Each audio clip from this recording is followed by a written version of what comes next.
ในโอกาสเกิดอาศัยท้องแม่แบ่งปันดินน้ำลมไฟมาเป็นเนื้อเป็นตัวถึงพ่อแม่สิแบ่งดินน้ำลมไฟเป็นเนื้อเป็นตัวเฮาแต่สิ่งที่ตกแต่งให้เฮาเป็นผู้ยิ่งให้เฮาเป็นผู้ชาย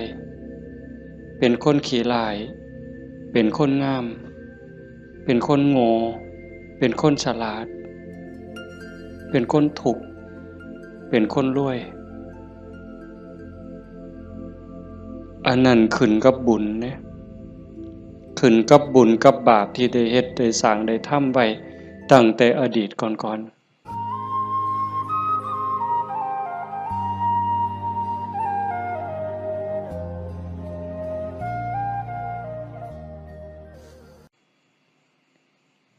เฮาทั้งหลายจังว่ามีบุญมันมาจากขันธ์แล้ว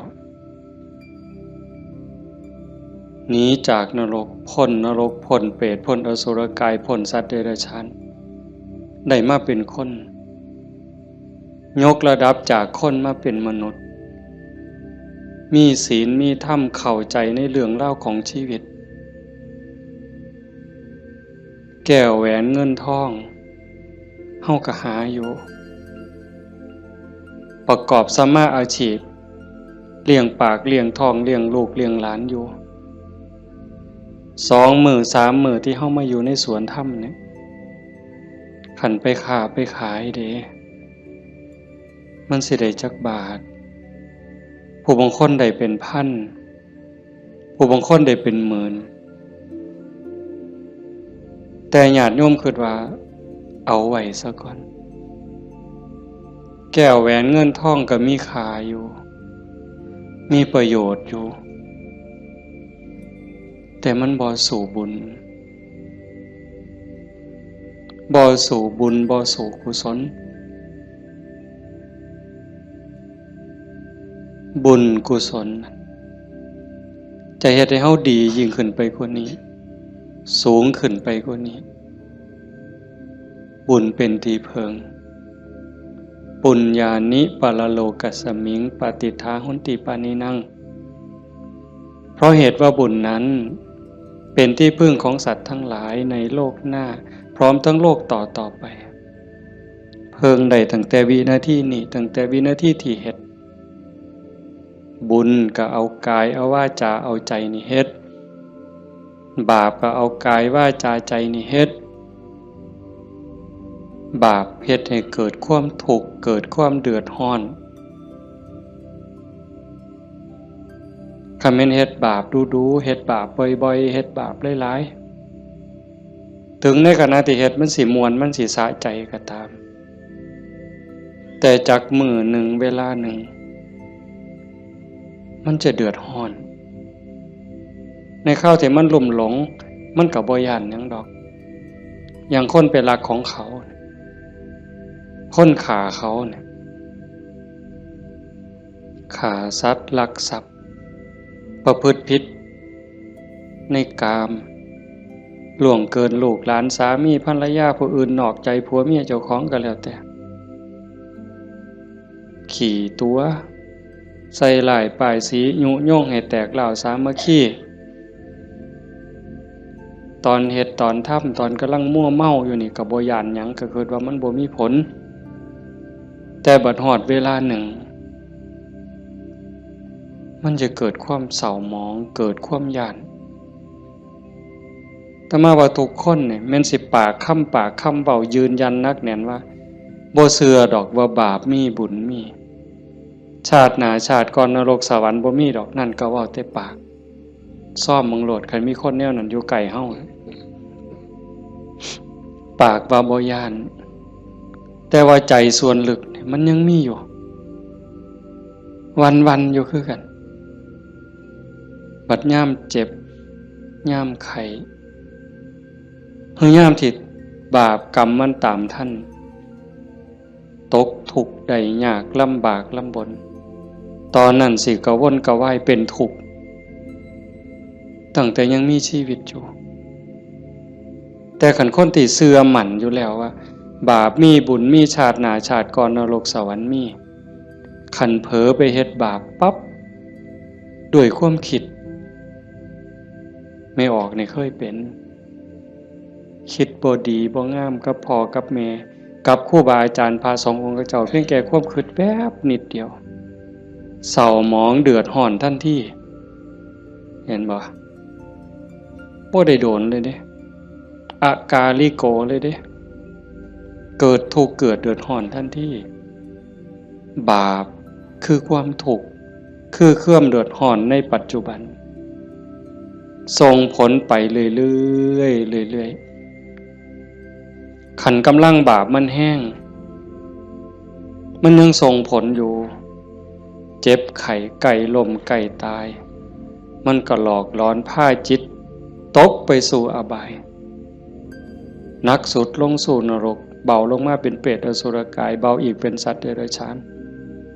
ใส่บาปใส่กรรมอยู่นั่นเบาบางแล้วเมื่อเวลากลับมาเกิดเป็นคนอีกเถื่อเศษบาปตามมา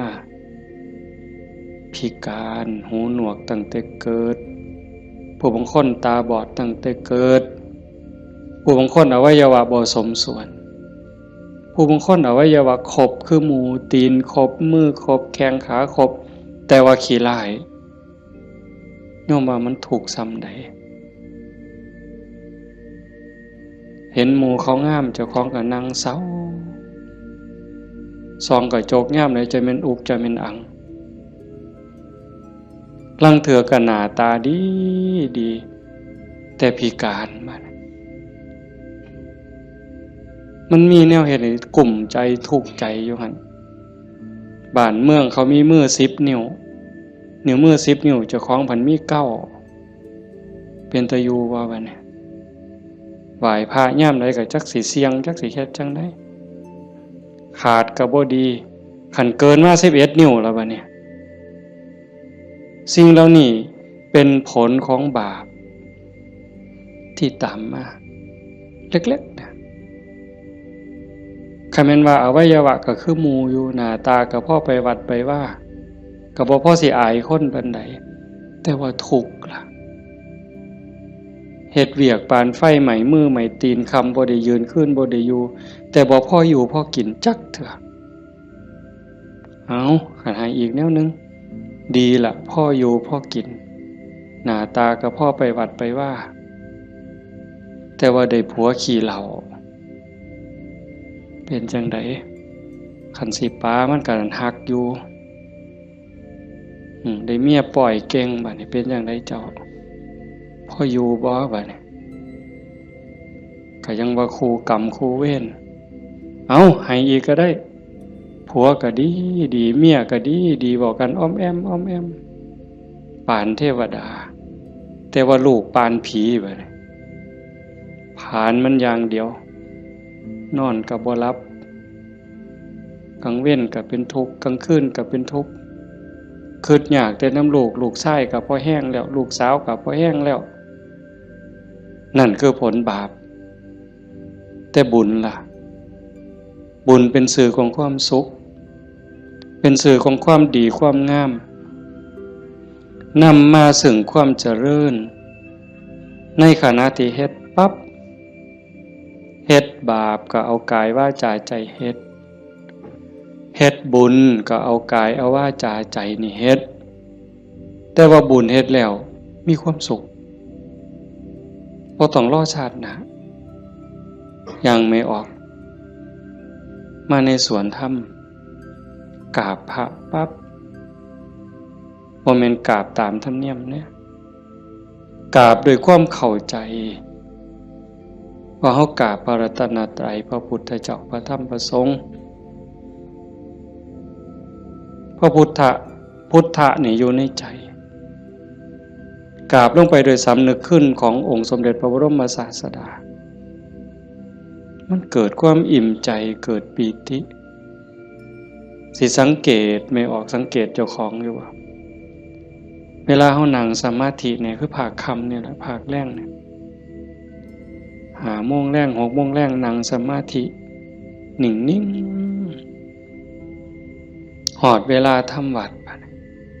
คุกเข่าขึ้นกราบงามๆนิ่มนวล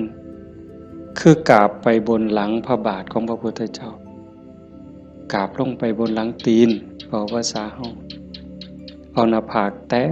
ลงไปบนหลังตีนของพระพุทธเจ้ากราบ3 เทื่อแล้วเงยขึ้นประนมมืออะระหังสัมมาสัมพุทโธภะคะวาพระผู้มีพระภาคเจ้าเป็นพระอรหันต์ดับเพลิงกิเลสเพลิงทุกข์สิ้นเชิงตรัสรู้ชอบได้โดยพระองค์เองโอ้สำนี้มันอิ่มน้ำตาไหลอ่อนซ่อนเจ้าของอิ่มใจภูมิใจเด้ทั้งเถื่อเฮาบ่ต้องเว้าคิดซื่อๆนั่งสมาธินิ่งๆทบทวน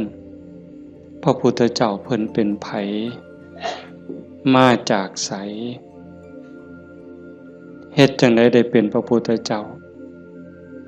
บุกบั่นฝ่าฟันเสียสละหยังมาแน่กลัวได้เป็นพระพุทธเจ้าพอได้เป็นพระพุทธเจ้าแล้วขนขวายในการบอกการสอนการแนะการนำพระมหากรุณาธิคุณที่ยิ่งใหญ่หวังให้สรรพสัตว์ทั้งหลายพ้นไปจากความทุกข์พ้นไปจากการเกิดการแก่การเจ็บการตายพอพระองค์เห็นว่าวัฏฏะสงสารนี้หาความปลอดภัยอีหยังบ่ได้เฮ็ดบุญบักใหญ่หลวงตกนรกก็มีเฮ็ดดีมาตลอดชีวิตพลาดนิดเดียวล่วงลงสู่อบายก็บ่อึดแม่นสิเกิดมาเป็นคนดีแล้วงามแล้วร่ำรวยเฉลียวฉลาดมียศถาบรรดาศักดิ์แล้วแต่ความทุกข์ก็บ่เคยห่างหายไปจากคนเกิดเป็นทุกข์โยมกระทบทวนเห็นเกิดในท้องแม่9 เดือน10 เดือนพัฒนาการเฮานางคดจ้องของอยู่ในท้องแม่มือคลอดแม่ก็เกือบตายทั้งเถื่อก็ตายอีหลีแม่ก็ห้องโฮโพสังกาหมดลูกหลุดออกมาสลบเลยลูกพ้นออกมาปั๊บก็หายกากหลด100%เต็มหมดสุคนทุกข์เลยเกิดมาทุกข์แก่ก็ทุกข์หูจักสุคนแล้วนั่งอยู่นี่เจ็บแขวเจ็บข้างเจ็บแข้งเจ็บขาปวดหลังปวดแอวเคยหมดสุคนนะหัวงอกตั้งแต่หัวงอกก็คือมันบ่เจ็บบ่ปวดก็ทุกข์เว้ยไม่ออกเป็นด้วยว่ะส่องกระจกเห็นผมงอกนี่ถอนปั๊บโลดย่านเข้าว่าเจ้าของเฒ่าเห็นบ่อายุ40คนเขาเอิ้นแม่ใหญ่ได้งวกปั๊บตาเขียวปื้อโลดเด้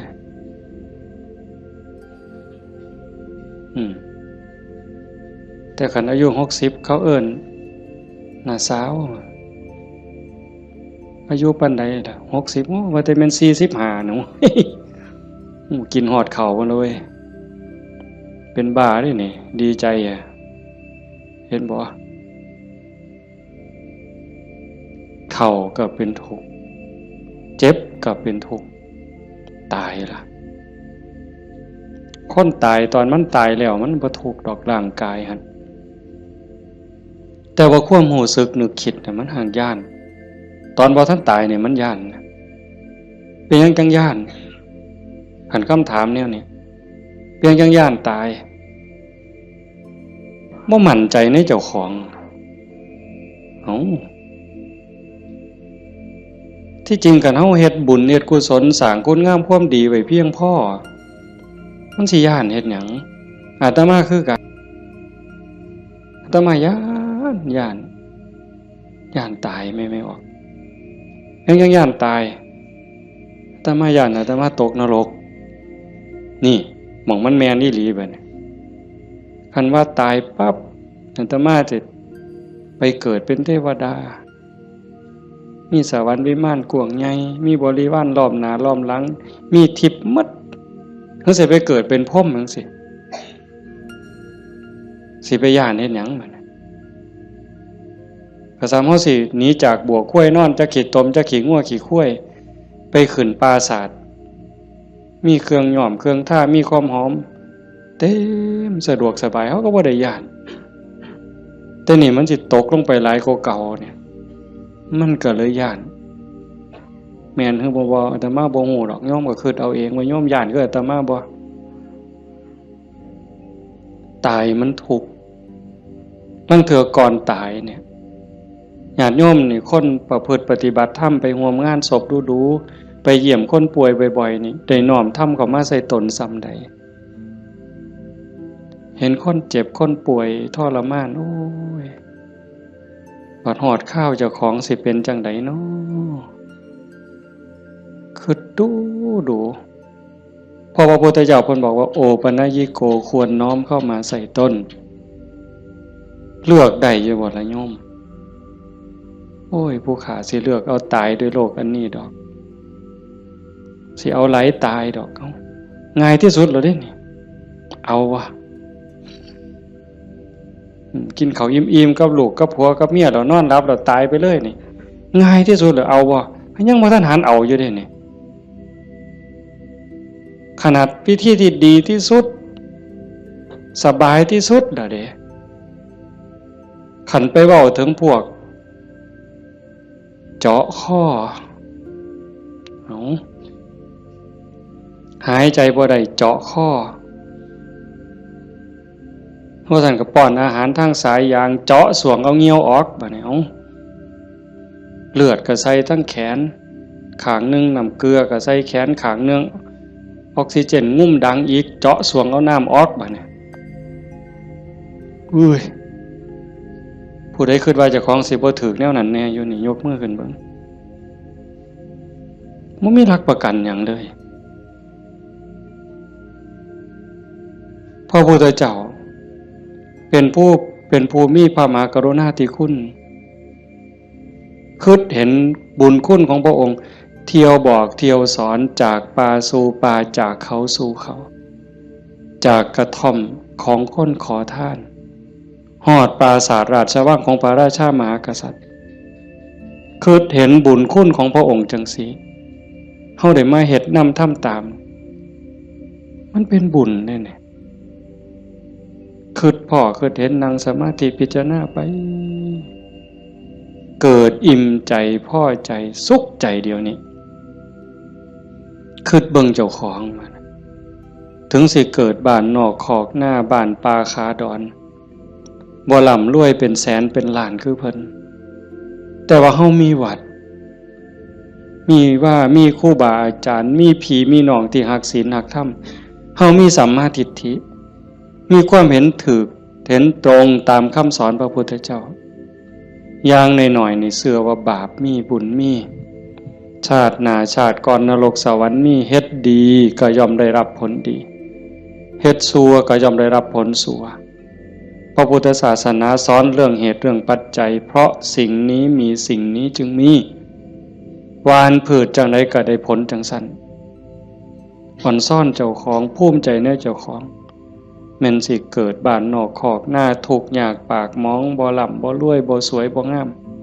แต่เฮามีโอกาสได้เข้าวัดได้มีโอกาสปฏิบัติธรรมเป็นผู้บ่ประมาทได้ยินเสียงปากเสียงเว้าของครูบาอาจารย์น้อมนำลงสู่การประพฤติปฏิบัติซ้ำนี่เฮาก็พอแห้งอ่ะนี่โยมเป็นบุญล่ะเด้นี่เกิดปีติเกิดความอิ่มใจแล้วก็ตั้งตนในความบ่ประมาทอีกอันนี้หมายถึงบุญเฮ็ดปั๊บก็เกิดความสุขใจอิ่มใจปั๊บขันเฮ็ดเรื่อยๆเฮ็ดบ่อยๆเฮ็ดดูๆจิตนึกตั้งแต่ถึงคุณงามความดี บัดเจ็บบัดป่วยบัดไข้บัดหนาวบัดสิลมสิตายนิมิตที่มันดีมันงามนำพาดวงจิตดับปุ๊บไปสู่สุคติขันมันเฮ็ดดูอันนี้หมายถึงดีเด้ให้ท่านรักษาศีลเจริญภาวนาเลี้ยงพ่อเลี้ยงแม่เขาวัดเขาว่าสร้างน้ำทำบุญมีจิตเอื้อเฟื้อเกื้อกูลนะขันมันเฮ็ดดูบ่อยๆจิตมันเที่ยวทางนี้ดูอันดอกมันก็ง่ายต่อการสิเกิดสิ่งเหล่านี้ในการจูงจิตไปสู่สุคติดับปุ๊บก็ไปสู่สวรรค์ไปสู่พรหมเอื่นว่าไปสู่สุคติใส่บุญใส่กุศลไปจนหมดแห้งของบุญของบาปของบุญของกุศลส่วนนั้นหมดเวลาขันบ่ท่านถึงความเป็นพระอริยเจ้ากลับมาเกิดเป็นคนอีกเถื่อบัด ผลบุญพามาเกิดเป็นคนเศษบุญตามมาปุ๊บ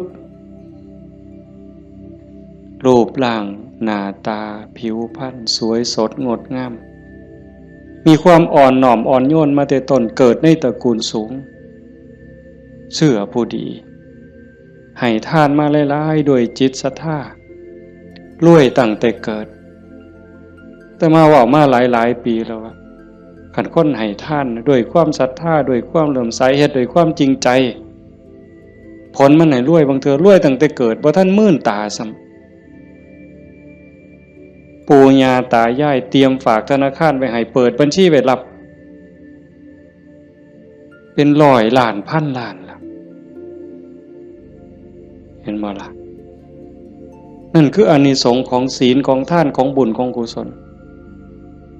สวยรวยสวยผอมงามผอมรวยผอมฉลาดผอมโรคภัยไข้เจ็บหน่อยอายุยืนมีคนเคารพนับหน้าถือตาเว้าหยังคนก็เชื่อถอยฟังคำผู้ใดบ่อยากได้เนี่ยก็ 100% ทุกคนอยากได้แต่ว่าอยากซื่อๆมันบ่ได้แบบนั้นต้องเฮ็ดต้องสร้างเหตุปัจจัยแต่ว่าคนไทยในปัจจุบันเนี่ยอาตมาว่าก็กำลังหลงทางไปไกลคือกันมองจังหนึ่งก็คือศาสนาพุทธเจริญเบิ่งอีกแนวหนึ่งก็คือเสื่อมเต็มทีในเวลาเนี่ยนี่คือชุมนุมชนของเฮาเนี่ยกลุ่มเฮาเนี่ยคือเจริญอยู่แต่ว่าอีกกลุ่มหนึ่งมันอาศัยพุทธศาสนาติดยี่ห้อพุทธศาสนาแต่ว่าเนื้อในแกะกล่องเปิดขวดกินเข้าไปมันบ่แม่นบ่อยากเว้าหลายปานใดดอกเรื่องหมู่นี้แต่มันต้องเถือกับเป็นตะเว้าอ่อนวอนบวงสรวงพิธีกรรมเนี่ยมันออกนอกทางหมดนิยมคันมันสิง่ายปานนี้พระพุทธเจ้าสิมานั่งเฮ็ดหยังสิสอนเฮาให้ฝึกให้ฝนให้เพียรเฮ็ดหยังครูบาอาจารย์หลวงปู่หมั่นหลวงปู่ชาเอาชีวิตเกือบบ่รอดก็ซั่นก็ครึ่งฝ่ายแล้วก็มาผูกหัวเจ้าของก็สวดซะทีล่ะอิติปิโส1,800,000ก็ได้ตัวให้มันหอเวินกิเลสคูโคบออกโลดติล่ะมันแม่นบ่ล่ะกระแสนี่กำลังแห้งไม่ออกกระแสนี่กำลังหลายนั่งเถื่อกับเงินนี่เป็นตัวตั้งบ่ได้ตั้งใจดอกแต่ขี่รถมาได้ยินไหมเปิดวิทยุฟังแถวนี่ล่ะวิทยุแถวนี่ล่ะหมดน้ำกันนี่ล่ะเนาะพอมันได้เงินหลายบางมื้อวันที่2บ่อาจจะมาไปเทศงานนึงเทศจบคนกำลังลังมาอันนี้มือสาวมือรุ่นก็เลยถามประธานงานเขาก็บ่ฮู้ดอกว่าท่านเข้าใจว่ามันเป็นแนวใดนะถามว่าเป็นจังได๋งานเรียบร้อยดีอยู่บ่เรียบร้อยอยู่ค่าน้อยเพิ่นว่าอุ้ยได้เงิน800,000กว่าเพิ่นว่าสาธุว่ะงานคืนเดียวง่ายๆแจกไม่หีบกันหมดคืนเนี่ย อย่าเคาะเมิดไว้ก็ออกแบ่งใหญ่ๆถ้ามาเสือว่าพระพุทธเจ้าบ่สอนแล้วก็บ่ได้พาเฮ็ดแนวนั้นแต่แนวจังซี่นี่แม่ออกบ่ออกนอกจากเป็นบุญเป็นกุศลเด้เฮามาเฮ็ดในมื้อนี้เวลานี้เด้นอกจากมาสร้างบุญแล้วมาหาที่เพิงสำหรับดวงจิตดวงวิญญาณเจ้าของแล้วชีวิตมันมีกายกับใจอย่างว่าร่างกายประกอบด้วยดินน้ำลมไฟเหมือนเวลามันก็แตกสลายดินขึ้นดินน้ำขึ้นน้ำลมขึ้นลมไฟขึ้นไฟแต่กระแสจิตกระแสใจกระแสวิญญาณเดินทางต่อหอบบุญหอบบาปไปขันดวงจิตดวงใจดวงใดได้รับการพัฒนานอกจากบุญแล้วพัฒนาคือมันเฮ็ดให้เกิดให้มียกระดับเจ้าของสูงขึ้นจากอำนาจการบีบคั้นกดขี่ข่มเหงของกิเลสคือความโลภความโกรธความหลงจิตดวงนั้นเบายิ่งเบายิ่งละเอียดยิ่งสูงใกล้พระพุทธเจ้าไปเรื่อยๆเรื่อยๆขันใจต่ำก็หมายความว่ากิเลสถมมันหลายใจสูงกิเลสติดหน่อยขันสูงที่สุดกิเลสเกาะบ่ได้ก็เป็นอิสระจากกิเลสไปเข้ามาเดินจงกรมมานั่งสมาธิสวดมนต์ฟังเทศน์ฟังธรรมก็เพื่อสิซักฟอกจิตใจเจ้าของการฟังธรรมนี่ก็เป็นตนหนึ่งเฮ็ดให้เฮาได้เกิดปีติเกิดความสุขเกิดสมาธิตั้งแต่เกิดความเข้าใจได้ส่องได้ทางยกจิตเจ้าของให้มันสูงยิ่งขึ้นได้เฮาก็เฮ็ดหลายๆอย่างทั้งการฟังทั้งการประพฤติปฏิบัติทั้งการสวดมนต์เฮาถ้ามัดแปลมันยิ่งเห็นยิ่งเข้าใจอย่าเอาเพียงแค่มวลเอาเพียงแค่ความไพเราะอย่างเดียวเฮาสวดซ่าๆเฮามีโอกาสพินิจพิจารณาถึงความหมายที่เฮากล่าวออกไปแต่ละคำน้อมนึกเห็นพระพุทธเจ้านึกถึงครูบาอาจารย์พระอริยสงฆ์คือจังเพิ่นบอกเพิ่นสอนอ่านไปนำสวดไปนำพิจารณาหาเหตุหาผลหาความหมายนำมันจะได้เข้าใจยิ่งขึ้นคันเฮาคิดจังสี่คือโยมพอออกผู้เป็นเจ้าภาพเป็นตะเงิดค้นอีหลีเด้อาตมาเห็นอาจจะเห็นมาหลายแต่จื้อได้นี่เป็นรายที่สองผู้หนึ่งโยมเพื่อสังขะจังหวัดสุรินทร์เฮ็ดแรกๆเนี่ยเฮ็ดเป็นรีสอร์ทเฮ็ดสวนนี่เป็นรีสอร์ทมีบ้านพักเอาไปเอามาไปปฏิบัติธรรมดูเขาก็คือสิบ่ต่างกับเจ้าภาพเฮาใจตกลงไปในกระแสธรรมหักศีลหักธรรมมั่นใจแล้วว่าอันใดสิเป็นที่เพิงของชีวิตอันใดสิเป็นสมบัติควรสิถือออกจากโลกนี้ก็ค่อยๆเปลี่ยนบัดนี้จากรีสอร์ทจากบ้านพักนัดพี่นัดน้องไปร่วมปฏิบัติจากกลุ่มก่อนเล็กๆจัดประกาศงานบักใหญ่มีงานปฏิบัติธรรมมาหลายปีตั้งสถานีวิทยุคือกันเลย2 ปีที่ผ่านมาหลังเนี่ยจัดงานปริวาสโยมได้ไหนไม่ออกได้ไหนเอาสวนเจ้าของจัดเป็นงานปฏิบัติธรรมนิมนต์พระมาเขาอยู่ปริวาสกรรมญาติโยมไม่ออกชาวบ้านกับมาร่วมปฏิบัตินำกับพ่อๆกันนี่แหละครับเฮาแต่เพิ่นก็มีพระเสริมเข้ามานี่คือมั่นใจแล้วว่าสิ่งที่สิถือออกจากโลกนี้นอกจากบุญกุศลคุณงามความดียังมีโอกาสได้คัดเกลาจิตใจยกระดับจิตวิญญาณเจ้าของให้สูงขึ้นให้มันสูงขึ้นจากอำนาจของความโลภความโกรธความหลง ความอิจฉาริษยาอาฆาตพยาบาทจองเวรหน่อยเนื้อต่ำใจบุญยังบ่ท่านปลอดภัยปานใดเลยดีอยู่แต่บ่ท่านปลอดภัยเพราะว่าคำสอนของศาสนาญาติโยมก็ได้ยินอยู่แล้วหลายๆมื้อเฮาก็ทำวัดอยู่ประจำละชั่วประพฤติดีเห็นบ่ละชั่วประพฤติดีทำจิตให้บริสุทธิ์ตัวจิตบริสุทธิ์นี่จึงเป็นพุทธศาสนาละชั่วมาเฮ็ดดีนี่มันยังบ่ทันฮอดพุทธศาสนาแต่มันเป็นหลักสากลของโลกของจักรวาลผู้ใดเขาก็สอนกันแบบนี้ญาติโยมก็ลองพิจารณาว่าชีวิตเฮาที่เหลืออยู่เนี่ยเฮาสิเฮ็ดจังได๋จังสิใกล้พระพุทธเจ้าใกล้หลักธรรมเข้าไปที่สุดจากชั่วมาถึงดีจากดีไปถึงว่างจากชั่วมาถึงดีจากดีไปถึงว่างตัวทางสายกลางเนี่ยเฮาเดินจงกรมเฮานั่งสมาธิแน่ๆแล้วว่าเฮานั่งเอาบุญแต่ว่าเหนือกว่านั้นเด้การพัฒนาการยกระดับจิตโยมก็ต้องเบิ่งน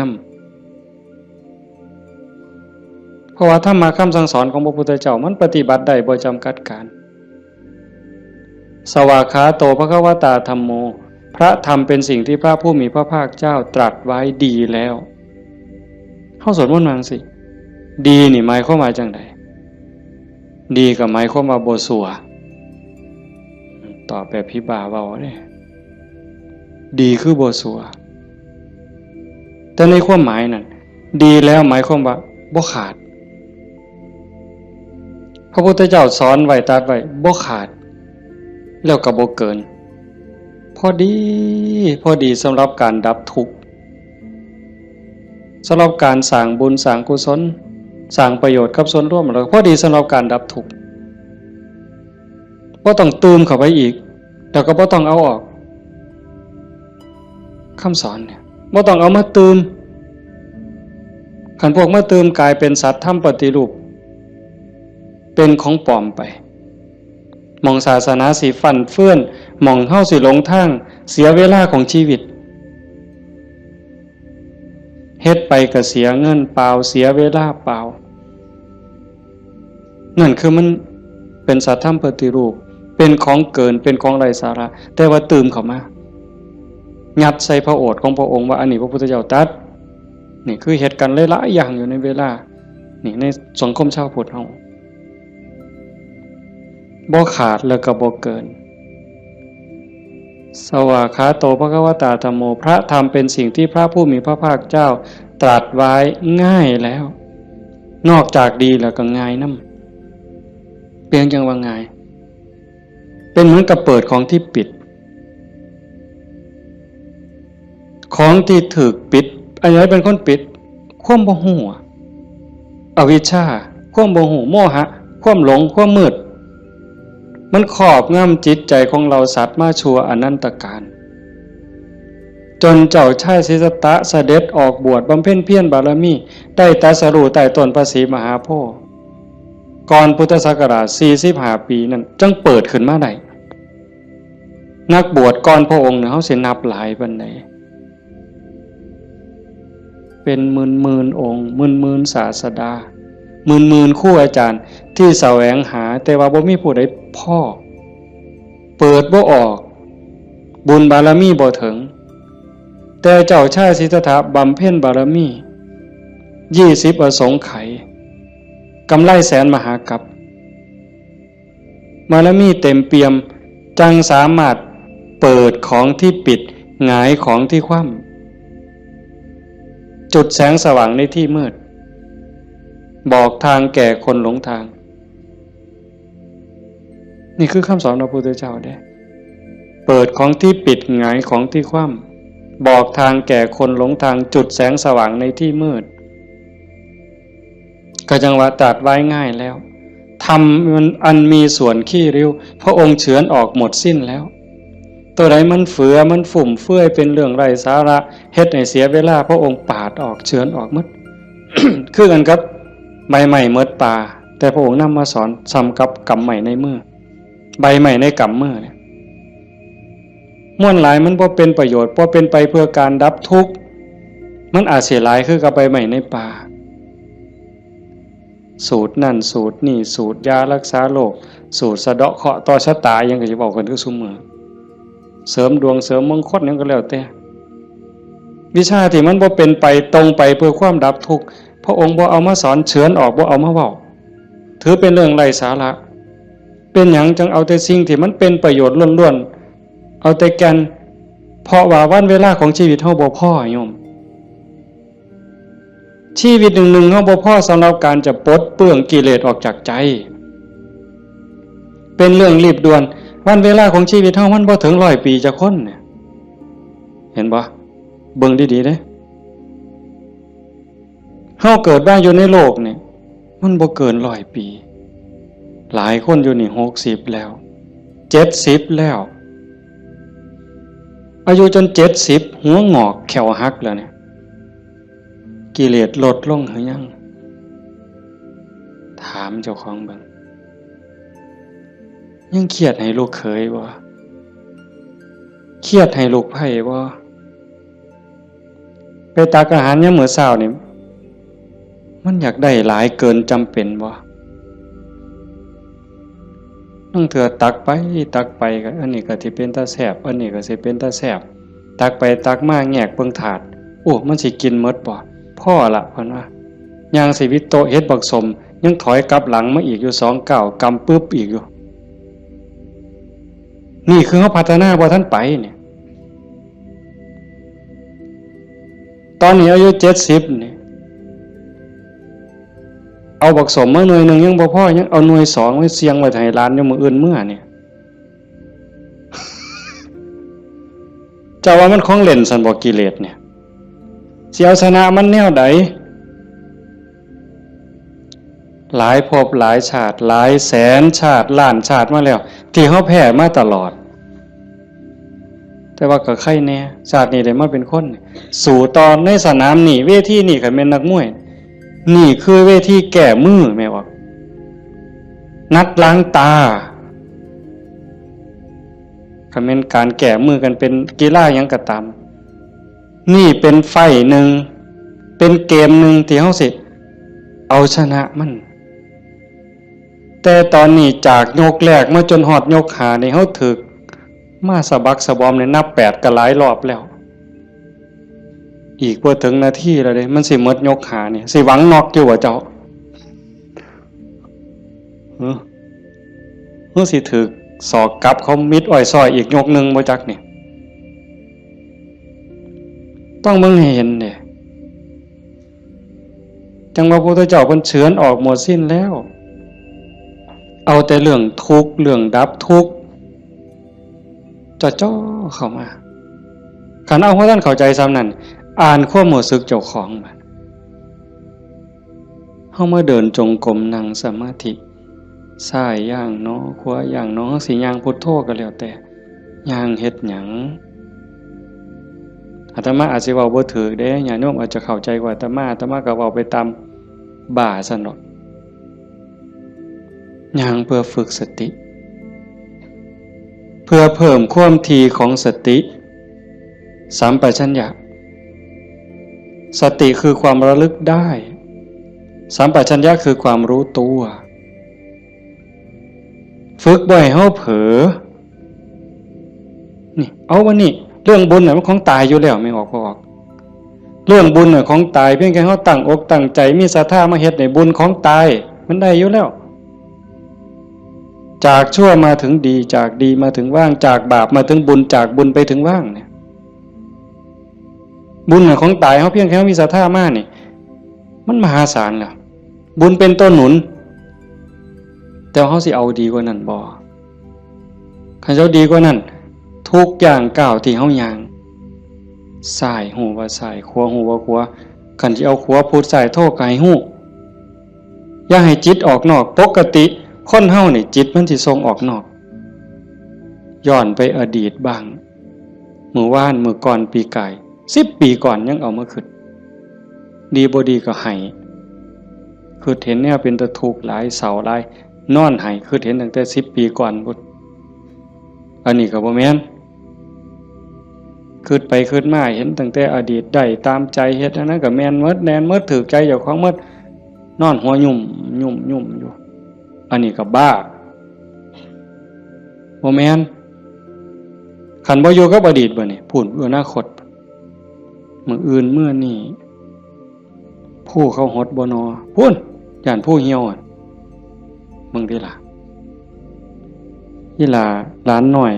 มันสิคิดฮอดแม่ใหญ่มันบ่นอ ไปดอกเด้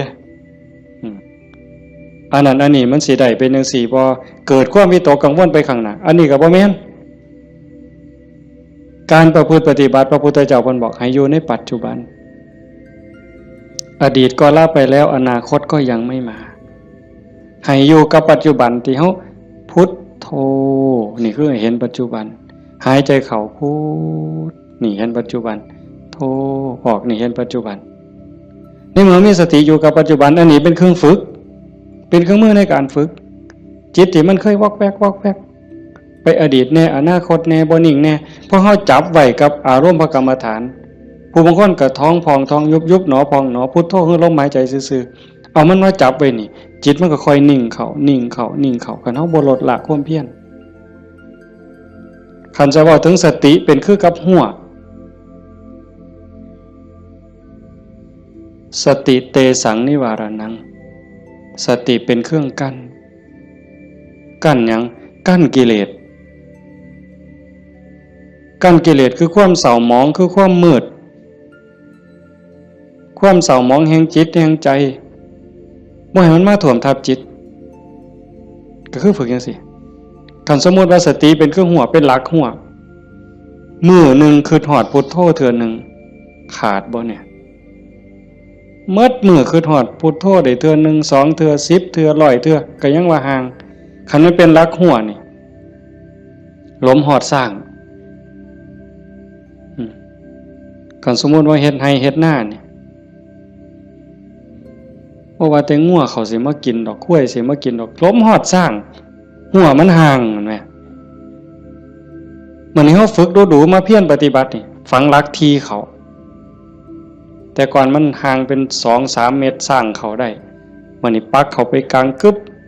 เหลืออยู่เมตรครึ่งสร้างเขาบ่ล้มเนี่ยแต่ว่าข้วยเขาได้เด้ฝึกเขาไปอีกเพี้ยนไปอีกพยายามเขาไปอีกฟักกึกเขาไปอีก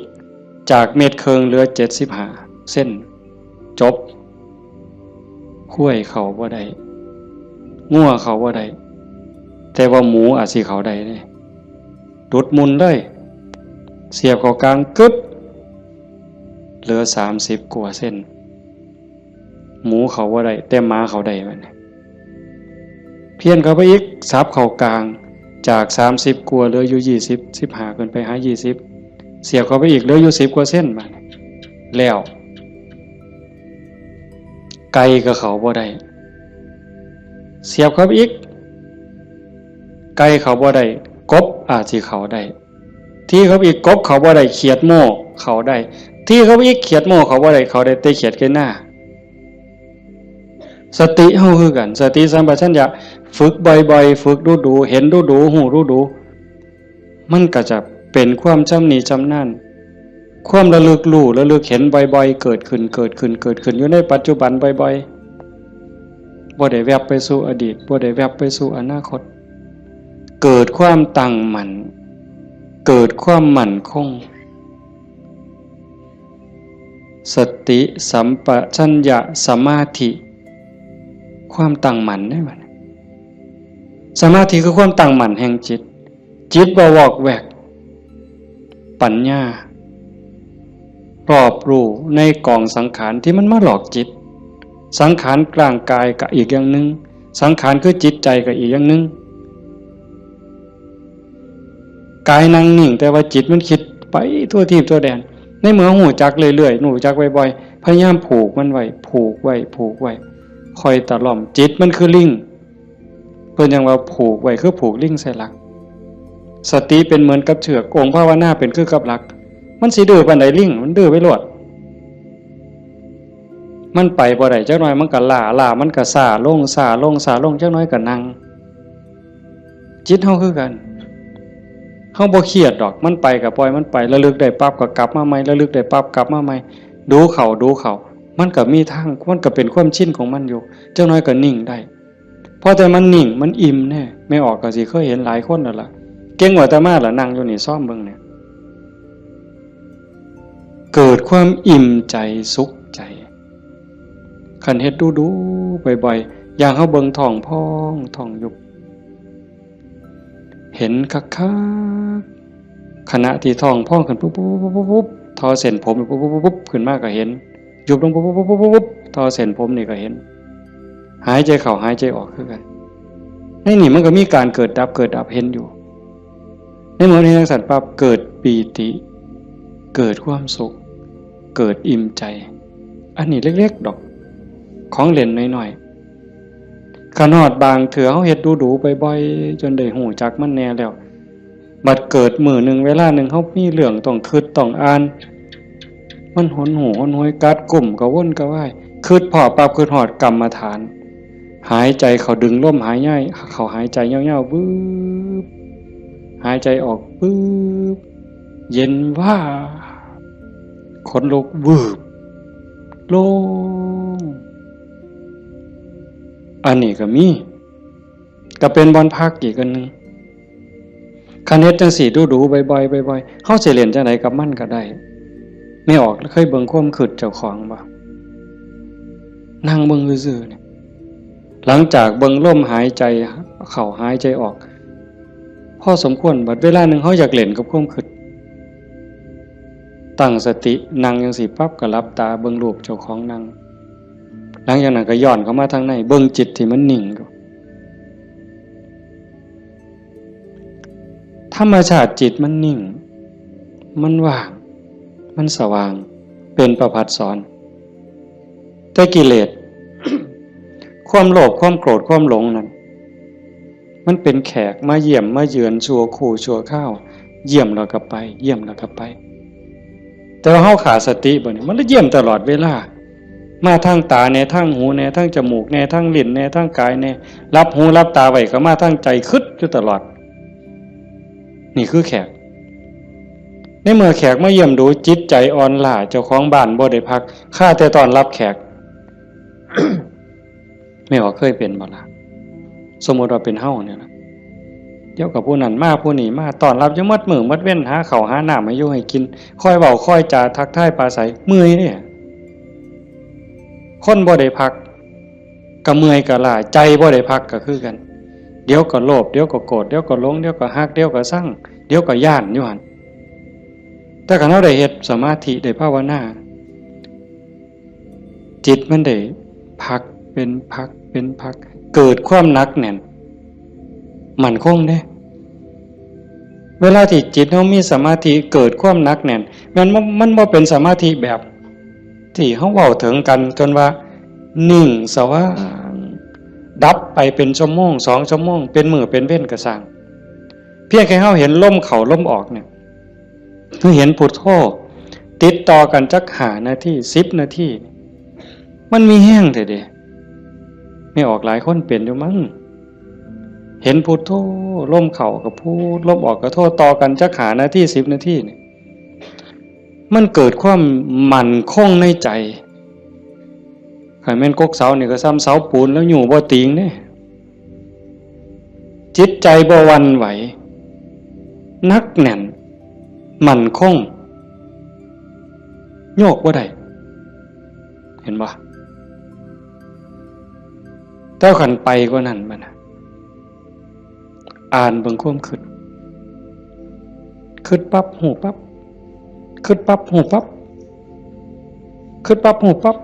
เฮานั่งจังซี่คือกันไม่ออกคันสมมุติว่าเฮาพุทโธแล้วมันมักคิดเอาแนวใหม่เอ้ามึงคิดกูสิเบิ่งบัดนี้บ่พุทโธแล้วเศร้าพุทโธคิดปั๊บหูปั๊บคิดปั๊บหูปั๊บบ่คิดต่อมันเด้บ่คิดซอยมันหูมันซื่อๆมันเศร้าเด้หูปั๊บมันเศร้าเลยเด้มันอยากอาย ซ้อมกับลูกกับหลานสิไปลักกินของเนี่ยเสียงตาหน่อยเบิ่งหดมือปั๊บรถเด้เป็นแนวนั้นเบิ่งความคิดอันนี้ก็ตัวหนึ่ง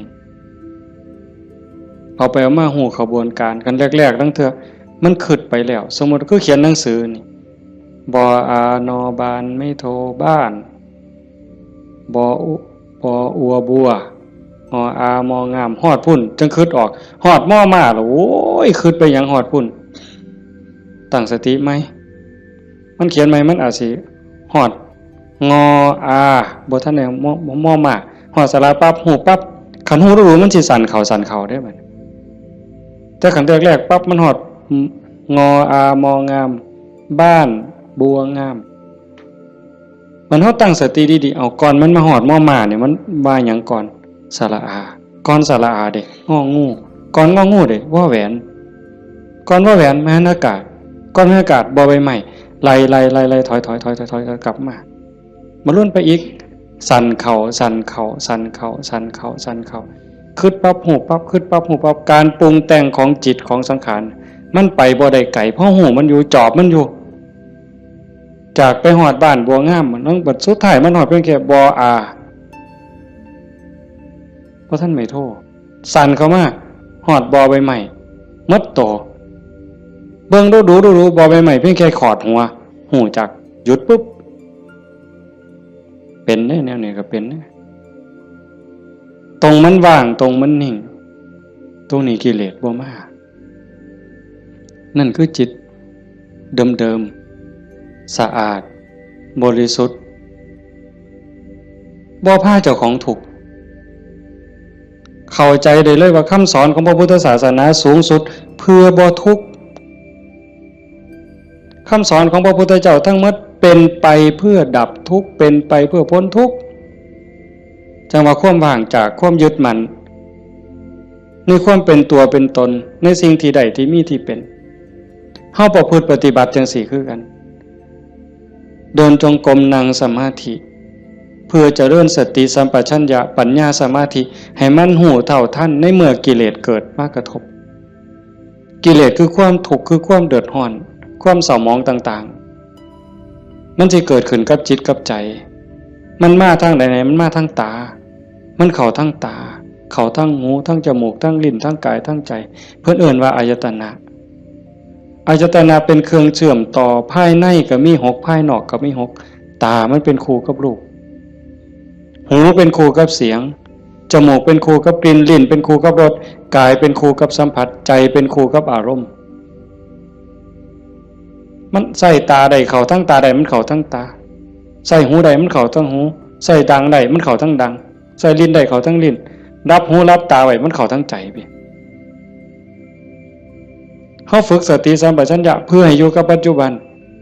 ให้มันเท่ามันท่านให้มันเร็วเวลาเกิดการกระทบตาเห็นรูปปั๊บตาบอดมันต้องเห็นตาบอดมันต้องเห็นเป็นเรื่องธรรมดาเห็นปั๊บเฮ็ดจังได๋บัดนี้เฮ็ดจังได๋ในเมื่อตาเห็นรูปปั๊บเฮาสิรักษาใจบ่ให้มันหักบ่ให้มันสั่งบ่ให้มันดีใจบ่ให้มันเสียใจนี่คือตัวปฏิบัตินี่คือทางสายกลางเห็นปั๊บให้ใจเป็นปกติคือบ่ทันเห็นคือกับเฮานั่งเบิ่งพุทโธตาเห็นปุ๊บหูปั๊บแต่ว่าให้นิ่งอยู่คือเก่า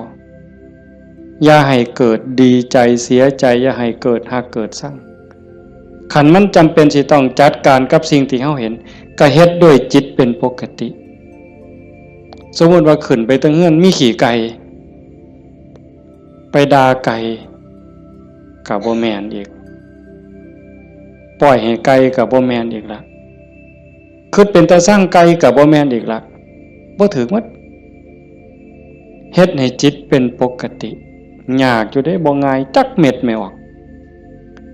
ย้อนเฮาเฮ็ดบ่ได้นี่เฮาจังเกิดจังตายเที่ยวตกนรกเป็นเปรตอสุรกายเที่ยวขึ้นสวรรค์เที่ยวลงนรกอยู่นี่ย้อนเฮ็ดจิตเป็นกลางบ่ได้เห็นขี่ไก่ก็สิไปสั่งไปด่าไก่แต่คันเห็นเงินแบ่งพันถิ่มอยู่เป็นจังได๋บัดมันสิว่าดีใจติล่ะว่าติ อันนี้ก็บ่ถึกดีใจพอใจก็บ่แม่นให้จิตเป็นปกติคันสิจับสิหยิบมันมีเจ้าของบ่ก็หยิบไปหาเจ้าของเอาเก็บไว้ซะก่อนก็จังค่อยประกาศหาเจ้าของก็บ่คิดว่าสิเอาจังสี่คือกันคันบ่มาทางตาล่ะมันมาทางหูบัดนี้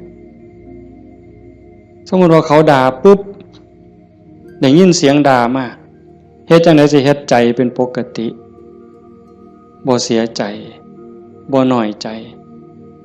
คันพวกเพิ่นปฏิบัติเนาะเพิ่นจังว่าได้ยินเนาะเอาสติไว้ที่หูเกิดขึ้นที่หูก็ดับลงที่หูได้ยินเนาะบ่ให้ราคามันเถาะบ่ให้ราคาเลยบ่ดีใจนำบ่เสียใจนำเสียงกะสักว่าเสียงบ่แม่นสัตว์บุคคลตัวตนเล่าเขาเว้าง่ายแต่ว่าเฮ็ดยากที่สุดก็ย้อนว่าฝึกบ่ทันพ่อคันผู้ฝึกได้แล้วก็เย็นคือเก่าเด้คือหลวงปู่ชาเพิ่นว่าผู้ที่ฝึกบ่ทันได้คือบ่ทันเข้าใจคนด่าย่างไปสาวก็ด่าไปยามแลงก็ด่าเห็นยามใดด่ายามนั้นก็ไปเครียดให้มันเป็นยังด่ากูเพิ่นว่าหมัดมือนึงเขาว่าอย่าไปหัวซ่ามาเด้อผู้มันด่าคนเนี่ยมันเป็นบ้าตัวเศร้าเครียดเศร้าสั่งนั่นคือจิตเป็นกลางแล้วกลับคืนสู่ฐานเดิมของมันคันเขาให้เขาด่าเขาจมให้เฮาบ่ฮู้ท่านว่างจิตบ่เป็นก็ไปเครียดไปขมหาทางตอบแทนสิเอาขึ้นจองกรรมจองเวรไว้แต่ขันทาย่องแล้วบัดเนี่ยเป็นจังไดบัดแต่คำย่องคำย่อมากเฮาก็ดีใจก็บวกฟู่ขึ้นบ่ถือคือเก่าเสียใจก็บ่ถือดีใจก็บ่ถือแต่ให้จิตเป็นกลางๆนี่คือข้อปฏิบัติธรรมชาติจิตเป็นจังซั่นมันบ่เคยฮักไผมันบ่เคยสร้างไผจิตนี่ฮักก็บ่เป็นสร้างก็บ่เป็นดีใจก็บ่เป็นเสียใจก็บ่เป็นโลภโกรธหลงก็บ่เป็นย่านหยังก็บ่แม่น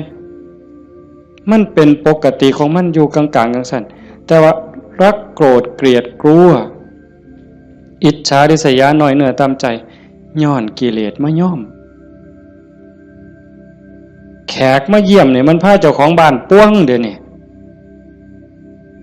ก็ซ้ำกับเฮาอยู่เฮือนธรรมดานี่แล้วเคยเห็นอยู่ตัวบางปีใหม่นี่ลูกหลานเฮา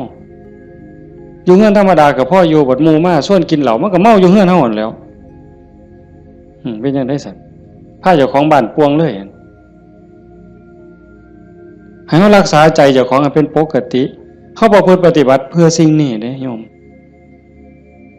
ตาเห็นก็ให้รักษาใจไว้ปกติหูได้ยินก็รักษาใจไว้ให้เป็นปกติจมูกได้กลิ่นหอมเหม็นก็ปกติลิ้นได้รสก็ปกติแซ่บบ่แซ่บนัวบ่นัวก็ปกติคันมันสิเติมก็เติมไปที่ละน้ำปลานั่นสิเติมเกลือก็เติมไปที่แต่อย่าไปคิดสร้างแม่ครัวอย่าไปจมให้เขาหนาวร้อนมันหนาวมากก็แม่นว่าสิทนกรรมฐานนี่บอกว่าให้ปล่อยว่างหนาวก็สิเสืออยู่ซื่อๆบ่ห่มมันดอกผ้านี่มันก็แล้วแต่ว่าธรรมชาติมันก็ให้ห่มแต่ว่าก็อย่าทุกข์อย่าเดือดร้อนรักษาใจเป็นปกติคันบ่จังซั่นนี่คนมันติดชั่วก็ติดได้ไม่ออกดีก็ติดชั่วก็ติดแม่นบ่หมู่เจ้าว่าเมื่อไผสิเถียงสมมุติว่าตาเนี่ยมันก็บ่แม่นว่ามันสิมักแต่ของถูกใจมันเด้มันแต่สิถูกตาแล้วมักเบิ่งได้สมมุติว่าเห็นผู้สาวเห็นผู้บ่าวเห็นคนงามที่เฮาพอใจบ่แม่นเฮาสิเบิ่งแต่คนที่เฮาพอใจเด้คราวเดียวก็เหลียวเบิ่งก็ดีใจโอ้ยงามเนาะโอ้ยพอใจเนาะบ่แม่นแต่จังซั่นอันคนผู้เฮาสร้างนี่แม่ออกเคยเป็นบ่โอ้ยจะแม่นกูสร้างปานตาสิแตกเพิ่นว่าสร้างปานตาสิแตกแต่ว่าแม่นเบิ่งบ่เศร้าแนวเคยเป็นบ่หมู่เจ้าบ้าฮือดีซั่นคำนั้นเป็นตาสร้างกูบ่อยากเห็นก็อย่าไปเบิ่งอีกติล่ะเพียงจังเบิ่งบ่เศร้าซั่นเห็นบ่นี่คือมันโง่อาตมาผู้หนึ่งล่ะโง่แนวเนี่ยผู้ใดเศร้าโง่เนี่ยสาธุนำเด้อว่ามันเป็นตาสร้างยังไปเหลียวเบิ่งดูอยู่เอาดังบัดนี้ทั้งจมูกเนี่ยกับมันเราคนมักหอมติดหอมอย่างเดียวได้ไม่ออก ผู้เจ้าเป็นบ่ติดเหม็นไหมปลาแดกไหมปลาแดกเหม็นนี่ฮะว่าปลาแดกหอมเนี่ยตำบักฮวงคือสีแสบเปล่าวะนักกับไปกว่านั้นเล็บตีนสักโอ้ยบ้าหือดีกิ่มเล็บตีนสักออกมาเหม็นแทนที่สิทิมนะดมเว้ยดมตัวนึงกับบ่ว่าเด้ดมเทื่อสองอ่ะหมดแล้วแงกหน้าแงกหลังมีผู้เห็นกูบ่นอเพิ่นว่าลี่ดมนั่นน่ะเมืองอุบลเป็นเลยวะจะเป็นแต่ศรีสะเกษเอาไว้โอ้ยแทนที่สิเอาถิ่มเนาะแต่มอว่าแงกหน้าแงกหลังเทื่อที่3ที่4บ่มีคนเห็นดมอีกสักเทื่อก่อนจังถิ่มนั่นใส่ว่ามาของหอมว่างจิตเป็นกลางบ่ได้นี่สติปัญญามันบ่พอเห็นบ่อย่าว่าแต่แสบบ่แสบเลยนัวบ่นัวเลยสัมผัสคือกันเย็นห่อนอ่อนแข็งใจคือกันเนี่ยมันบ่ดีคิดแล้วเฮ็ดเจ้าของเป็นทุกข์คิดพ่อเฮ็ดเจ้าของห้องไห้น้ำตาหลั่งน้ำตาไหลก็ยังมีโอกาสนอนมือกายหน้าผากคิดฮอดแล้วก็น้ำตาไหลสะอื้นอยู่ผู้เดียวบ้าคักๆในเด็กคนเนี่ยก็เนี่ยมันถูกใจเจ้าของก็นอนคิดเห็นแล้วก็หัวยุ่มอยู่ผู้เดียวพลิกไปพลิกมาจนเก็บไปฝันนะเว้ยนี่คือจิตมันฝึกบ่ทันใดไม่ออกโยมพอออกเพิ่นพาเฮาเฮ็ดงานปฏิบัติธรรมเสียเวลาย่อมสละสถานที่เงินทองพร้อมเพื่อเอาบุญให้เจ้าของส่วนหนึ่งแล้วก็เพื่อยกระดับจิตใจเจ้าของส่วนหนึ่งแล้วก็เห็นว่าทุกคนคือพี่คือน้องป่วนรวมทุกข์เกิดแก่เจ็บตายทุกคนเคยเป็นพี่เป็นน้องเป็นญาติสายโลหิตเป็นสามีภรรยากันมานับภพนับชาติบ่ถ้วนชาตินี้ชีวิตนี้ได้เข้าใจในหลักธรรมคำสอนของพระพุทธองค์กหวังให้เกิดประโยชน์สูงสุดส่วนหนึ่งเราก็ฉลาดบักคักถ้ามาเสือเอาสู่คนที่นั่งอยู่นี่แบ่งบุญเล่าเด้เรากินเปอร์เซ็นต์หมู่เจ้าได้เนี่ยเป็นพ่อค้าสำนะหัวพ่อค้ายังมีอยู่นี่แม้แต่เฮ็ดบุญเนี่ยถ้าเบิ้งมืออื่นทราบบัดสิเมื่อเนี่ยบัดสิเมื่อนี่จากโอ้ยอนุโมทนาสาธุเด้อน้ำพ่อใหญ่เด้อพ่อใหญ่ก็สาธุเอาเมิดให้เจ้าได้บุญหลายๆจะแม่นอ่อนซ่อนเจ้าเห็นบ่เปอร์เซ็นต์ที่เราได้นำหมู่เจ้าเนี่ยจิตเราก็สะอาดขึ้นยิ่งเข้าใจในการประพฤติปฏิบัติหวังยกจิตยกใจพลังบุญตรงนี้เฮ็ดให้จิตเราสูงขึ้นมีกำลังใจขึ้นมีความเพียรพยายามมากขึ้นจิตโล่งโปร่งเบามากขึ้นพลังบุญมันส่งนี่คนฉลาดก็เฮ็ดแนวนี้คันคนบ่ฉลาดเด้มีที่มีสวนจังซี่สถานที่ดีๆจังซี่ส่วนหมู่มากินเหล้ากระท่อมงามๆมันสินั่งกินเหล้าเบิ่งแสงเดือนแสงดาวจะมันสิอ่อนซ่อนคักแล้วไปอีกคนละแนวแต่คนมีปัญญาเฮ็ดอีกแบบนั่นว่าการประพฤติปฏิบัติเป้าหมายสูงสุดก็คือขนกิเลสออกจากใจความโลภความโกรธความหลงความหักความชั่งความเกลียดความกลัวอิจฉาริษยาอาฆาตพยาบาทจองเวรน้อยเนื้อตำใจโยมสังเกตใจเจ้าของให้มันเห็นขันบ่เห็นตรงนี้ก็ง่มอีกโดนเติบได้กิเลสมันเกิดอยู่ใจเนี่ยคุณธรรมก็เกิดอยู่ใจเนี่ยนรกก็อยู่ใจสวรรค์ก็อยู่ใจเนี่ยเฮาสิให้อีหยังเกิดมันเกิดได้เทื่อละอย่างไม่ออกความโลภความโกรธความหลงอิจฉาริษยาอาฆาตพยาบาทจองเวรหน่อยเหนือตามใจหักสั่งเกิดในใจเขาเกิดได้เทื่อละอย่างซ้ำกับตะเว้นขึ้นแจ้งมืดจักไปใสเหมือนย่ำตะเว้นตกดินความมืดจักมาแต่ใสความแจ้งจักไปใส ย่ามเฮาดีใจนี่ความเสียใจจักไปใส่มิดอ้อยซอยย่ามเฮาสร้างขึ้นมาฮักกับมิดอ้อยซอยผัวเจ้าของนี่แล้วเคยเป็นบ่ผัวเจ้าของเมียเจ้าของนี่ฮักปานสิกลืนกินแพงกับแพงแต่บัดย่ามสร้างมาแล้วบ่โธ่ฮักจักไปใส่จนขากันตายแล้วเว้ยเห็นบ่อยู่น้ำกันจังสิบัดเป็นตาหักเกินมากกับเป็นตาหักบัดเป็นตาสั่งกับเป็นตาสั่งจังว่าใจเฮามันได้เกิดขึ้นได้เทื่อละอย่างเทื่อละอย่างแล้วเฮาใส่อีหยังเกิดขึ้นกับใจเฮาบัดนี้ผู้มีธรรมก็อยากให้ความดีเกิดความดีใจความภูมิใจจิตที่มีเมตตาต่อกันหวังดีต่อกันอนุโมทนายินดีนำในเมื่อผู้อื่นเขาได้ดียามเมื่อคนอื่นเขาทุกข์ยากลำบากซอยเหลือบ่ได้ก็ให้มีอุเบกขาให้ถือว่าเป็นกรรมของสัตว์พ่อซอยเหลือได้ก็ซอยเหลือคันเฮาจอบเบิ่งจังซี่ใจเฮามีอีหยังเกิดขึ้นปั๊บก็ฮู้จักคืออาตมาบอกตอนกลางๆนั่นว่าคิดปั๊บฮู้ปั๊บคิดปั๊บฮู้ปั๊บอันคือเฮ็ดให้มันว่างแต่คันเฮาจอบเบิ่งมันมีอีหยังเกิดขึ้นก็ฮู้ให้มันเป็นเรื่องบ่ดีบ่งามก็บ่ทรงบ่บวกบ่ทรงมันต่อบ่ร่วมคิดกับมันบ่ร่วมขบวนการกับมันเฮาจะเห็นซ่อมเบิ่งกันจากฮู้ว่าเจ้าของเป็นคนแนวใดก็จอบเบิ่งใจเจ้าของนี่เป็นคนขี้อิจฉาบ่เป็นคนขี้โลภบ่เป็นคนขี้โกรธบ่เป็นคนขี้น้อยใจบ่ญาติโยมต้องซ่อมเจ้าของด้วยบัดนี้ผู้เฮ็ดมาแล้วก็สาธุผู้บ่ทันเคยเฮ็ดก็ลองสังเกตเวลามันบ่พอโยม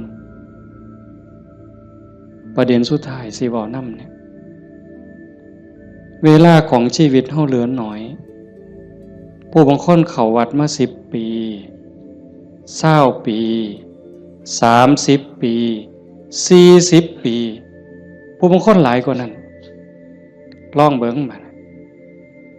เทียบเบิ่งวันเวลาที่เฮาเข้าวัดเข้าว่าปฏิบัตินำครูบาอาจารย์นับเงินทำบุญกันหลายแสนลองเบิ่งเด้นับเงินที่เฮาบริจาคทำบุญหน่อยแน่หลายแน่นี่เวลา20 30 40 ปีนี่มันเป็นแสนแล้วคันบริจาคเทื่อละ100เทื่อละ20เนี่ยเข้าหมดจักเหล้าตั้งแต่ใส่บาตรตั้งแต่ไปจังหันจังเพ่นเข้าเฮาหมดจักเหล้าเอาผ้าเอาสาดเอาหมอนถวายวัดหมดไปหลายปานใดคันเว้าถึงแง่เป็นบุญแง่ความภูมิใจนี่โยมก็ภูมิใจบักคักเอาตัวนี้มาเป็นปีติจูงจิตให้เกิดความสงบก็ยังได้เป็นบุญได้เป็นจาคานุสติเนี่ยนำพาจิตไปสู่ความสงบได้อันนี้คือแง่ของบุญก็เป็นที่เพิ่งให้จิตให้ใจอย่างมหาศาลเลยล่ะไปแต่คันบอกถึงแง่ของการพัฒนาเป้าหมายของพุทธศาสนาในขณะที่เสียเงินไปหลายแสนแล้วเมิดเงินไปหลายแสนแล้วเมิดเข่าไปหลายเหล่าแล้วยกใจขึ้นบ่ใจเขายกขึ้นได้ซ้ำใดความโลภลดลงจักหน่อยบ่ความโกรธลดลงจักหน่อยบ่ความแข็งดีแข็งเด่นลดลงจักหน่อยบ่หื้อไปวัดแห่งแต่ไปผิดกันอยู่วัดขาดทุนได้นี่ครูบาอาจารย์มีสื่อมีเสียงลังเทื่อก็สิไปญาติกันเป็นที่หนึ่งมันมีอยู่เรื่อยเห็นอยู่หลายหมองโดยเฉพาะโยมฝ่ายอุบาสิกาเฮ็ดหยังก็อยากถวายหลวงพ่ออยากให้หลวงพ่อฉันของเจ้าของใส่ของเจ้าของผู้นี้เฮ็ดอยู่แล้วมีผู้ใหม่มามีการแข่งกันขาดทุนนี่ตัวนี้คือขาดทุนลอดพื้นบ่แม่นขาดทุนธรรมดากิเลสมันบ่ได้ยอมเฮาเด้ไม่ออกสังเกตเด้อย่าเชื่ออาตมาน แม่ได้พระเถอะเพราะฉะนั้นหลวงปู่ชาบ่ได้ถีบพระดอกเนาะได้เป็นหนวดหลวงปู่แล้วว่าเจ้าของคักหลวงปู่เพิ่นฮู้จักความคือเลยถีบเลยหงายหลังตึงยังจังได้คิดเห็นบ่นี่คือครูบาอาจารย์เพิ่นสอนให้เห็นจิตตัวนี้โยมคันบ่เห็นจิตตัวนี้นี่ง่วมซ่าไปอีกโดนเติบเยจิตตังสัญญเมสันติโมขันติมานะพันธนาถ้าบุคคลใดจะพึงตามดูจิตบุคคลผู้นั้นจะพ้นจากบ่วงแห่งมารคันเห็นใจตัวนี้นี่เขาต้องการความสะอาดแม่นบ่ต้องการความสะอาดต้องการความบริสุทธิ์แห่งจิตแห่งใจเนี่ยมันจะเห็นคันบ่จังซั่นเข้าข้างเจ้าของเสยเด้มันมาที่หลังมันสิมาใหญ่กว่าเฮาได้จังใดมันสิมาเป็นที่หนึ่งได้จังใดผิดกันวัดแตกเว้ยมีเด้แนวนี้ก็ได้ขาดทุนเสียเงินเสียทองหาคืนใหม่ได้เด้หาเงินแสนเฮาก็ยังมีโอกาสสิหาพ่อโยมหาเงินล้านยังมีโอกาสสิหาพ่อเสียยังก็เสียได้แต่ว่าคันเสียเวลาเนี่ยเสียเลยเด้เสียเลยมีเงิน100 ล้านซื้อนาทีที่ผ่านไปกลับมาบ่ได้ซื้อนาฬิกาเลื่อนละแสนเลื่อนละล้านน่ะซื้อได้แต่ซื้อเวลาวินาทีเดียวก็ซื้อบ่ได้เฮาหายใจเข้าหายใจออกตอนนี้หมดแล้วก็หมดเลยบ่กลับคืนมาอายุเฮาก็หมดไปความตายก็ใกล้เข้ามาเวลาแห่งการเก็บเกี่ยวสัพพะธรรมเก็บกรรมบุญกุศลซักฟอกจิตใจให้สะอาดบริสุทธิ์มันหมดไปเรื่อยๆจังซั่นจังว่าเขาวัดเขาว่าประพฤติปฏิบัติขันบ่เข้าใจถึงสาระแก่นสารคำสอนของศาสนาเนี่ยบุญนั้นได้อยู่ดอกแต่มันบ่ทันปลอดภัยอย่างว่าพระพุทธเจ้าบ่ให้มาติดอยู่ที่บุญแต่เพิ่นให้เฮ็ดบุญให้สร้างบุญให้สร้างหลายๆแต่ว่าให้กายไปอีกสู่ความสะอาดบริสุทธิ์แห่งใจถ้ามันไปบ่ทันฮอดนั้นบ่ปลอดภัยเทวดาก็ตกสวรรค์ได้เห็นบ่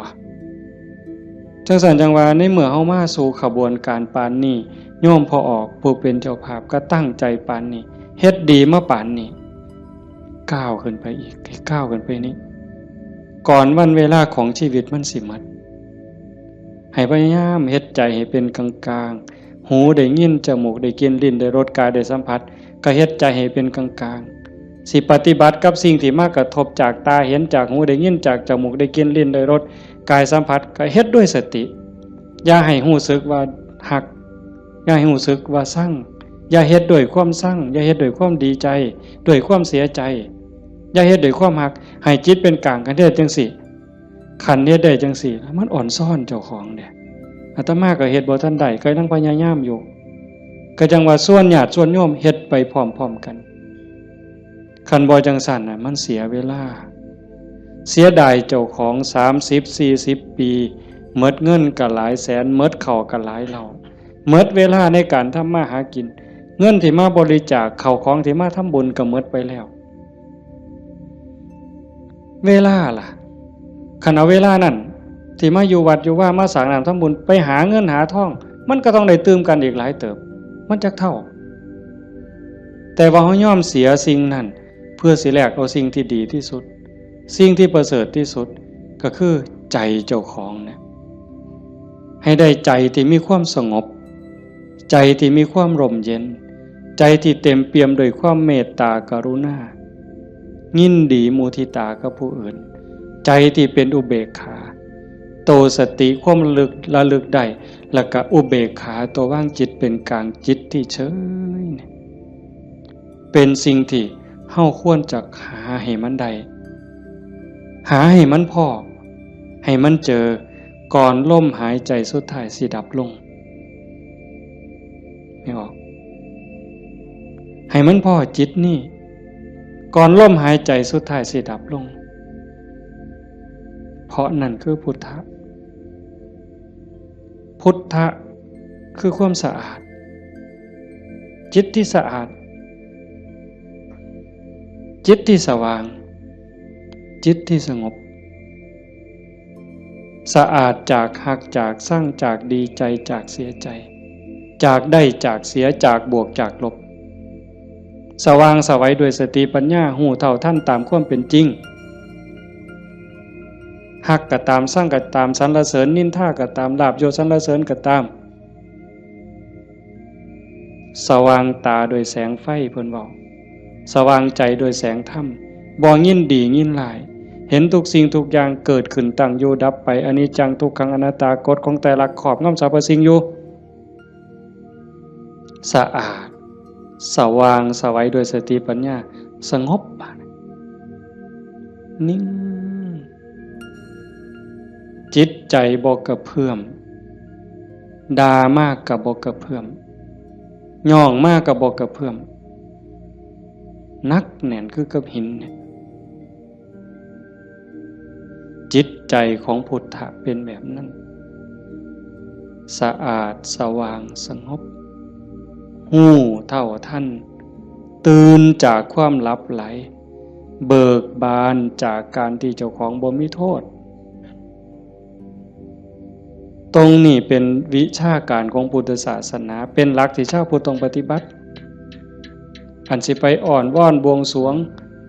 สวดแล้วก็ขอสวดแล้วก็ขอขันมันได้ซ้ำนั้นมันก็สิดีอยู่ขันมันได้พระพุทธเจ้าก็พาเฮ็ด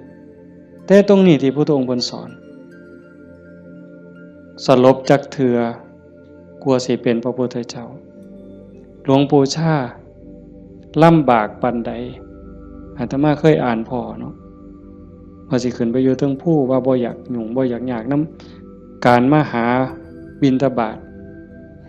ไปอยู่เทิงผู้ก็สิเหี่ยวกินพุ่นเนาะเหี่ยวฉันพุ่นเนาะฝึกซ้อมจนปานนั้นบัดเป็นไข้เป็นหนาวไปอยู่กลางป่าก็บ่อยากให้ผู้พี่น้องยากนำก็ซ้อมมันสิใจขาดยามใดสิจูดไปสุดที่ถิ่มเพิ่นว่าบ่ได้ยินเสียงกวงห้องหลวงปู่เพิ่นปัญญาหลายดีเนาะแต่มากก็จังได๋ดอกมื้อนึงไปอยู่สระอยู่วัดวัง 2-3 มื้อนั่นล่ะก็เปิดวิทยุฟังหลวงปู่เพิ่นเทศน์นั้นว่าก็หัวอยู่ผู้เดียว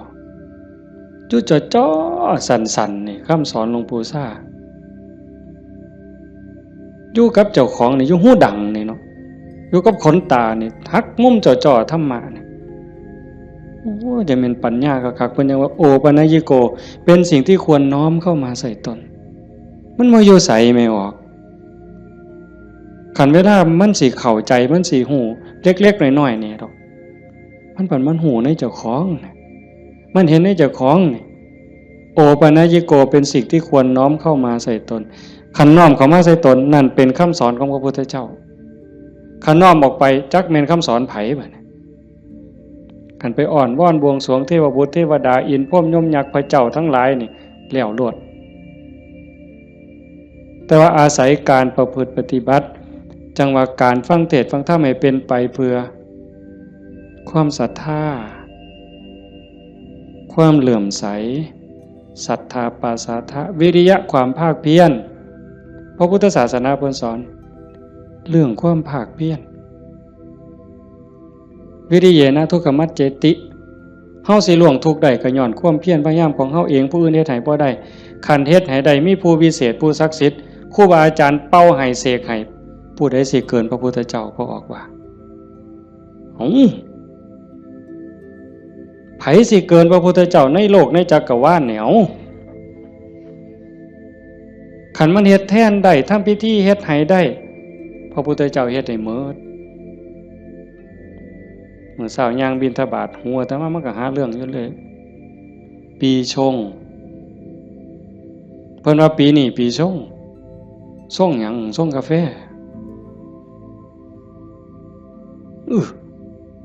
มันยากหยังกับปีกับเดือนน่ะเดี๋ยวปีชงเนี่ยเพิ่นนัดกันไปสวดมนต์สะเดาะเคราะห์มื้ออื่นทั้งศรีสะเกษพุ่นผู้ปีชงปีมะยังว่าไว้เฮาบ่เข้าใจปานใดดอกพากันไปสวดไปสะเดาะเคราะห์ไปต่อชะตาไผสิเกินพระพุทธเจ้าก็ลองเบิ่ง ขันมันเป็นจังสันไม่ได้จังสันพระพุทธเจ้าเฮ็ดมืดอันไม่ออกมาเฮ็ดนี่ก็ต้องเฮ็ดให้เจ้าของสะเดาะเคราะห์กับแม่นต่อชะตากับแม่นเสริมดวงกับแม่นโดยการตั้งสติให้มันฮู้จักอีหยังผิดอีหยังถูกอีหยังควรบ่ควรตรงนี้ตรงมันแม่นพุทธะต้องเฮ็ดแบบนี้เพี้ยนมาจากภพจากศาสตร์คันเฮาบ่มีเชื่อเก่าไม่ออกบ่ออกคันว่ามีเชื่อของนักบวชนักปฏิบัติเป็นเชื่อเป็นอย่างเป็นเผ่าเป็นพันธุ์ไว้ตั้งแต่อดีตเฮาบ่มีมือมาเฮ็ดจังซี่ในเมื่อเฮามีของเก่ามานำพามาสู่การเหตุการณ์ทำจังซี่มีกัลยาณมิตรพาเหตุพาทำให้ทุ่มเทเต็มที่